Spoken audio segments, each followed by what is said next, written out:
peeñɗi simore 13. caggal ɗum jiimi barogal jogingal gallaɗi 17 ina ƴeenga e geeji. gallaɗi ɗi leppi laamu 10 ina piili e mumen. inɗe jennirɗe Allah ina binda e koye he. barogal ngal jiimi ngal nandi koye ngatam.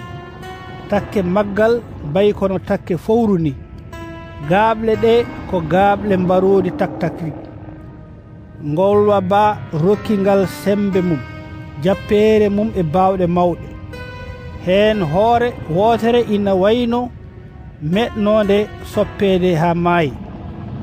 uure mum selli. aduna o fof jarli ba e maggal, rewi e maggal. ɓe cujjani ngowla ba sabu rokkingal laamu. ɓe cujjani ngal aɓe mbiya holi fof nanduɗo e ngal barogal, holi fof bawɗo habtade ngal. ngal rokka hunuko farnorko yennowo Allah. kadi ngal rokka bawɗe gollade lebbi 42. ngal ŋawti kunungal ngam yennude Allah, ngam yennude inde mum nde, hoɗirka mum ka e hoɗɓe dow asaman ɓe.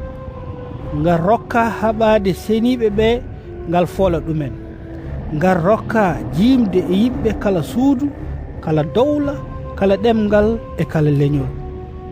te dendagal yimɓe aduna ɓe inɗe mumen bindanoka e deftere gurdam nde jawguel kirsanogel gila e gorondi aduna ɓe ma cujjangal. so won jogiiɗo noppi yo heɗo. kala podanaɗo dahete, kala barduɗo silama wardete silama. ɗum noddi muñal e hoolare seniɓe ɓe.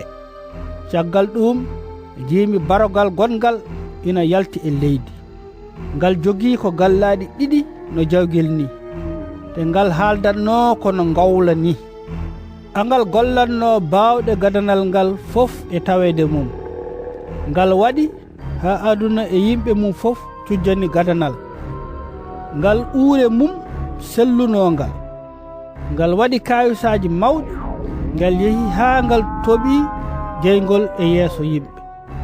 ngal homtiri yimɓe aduna kayusaji ɗi ngal rokka wadde e yeeso gadanal ngal, e dow wiide ɗumen yo mbad natal barogal gañiranongal silama daɗingal.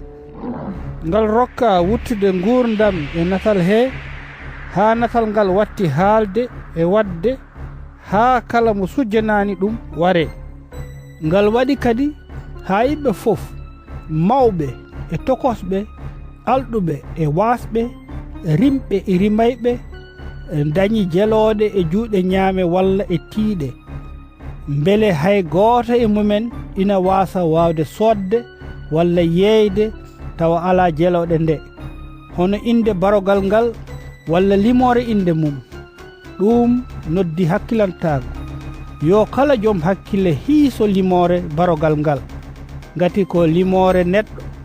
limore maggal ko 666.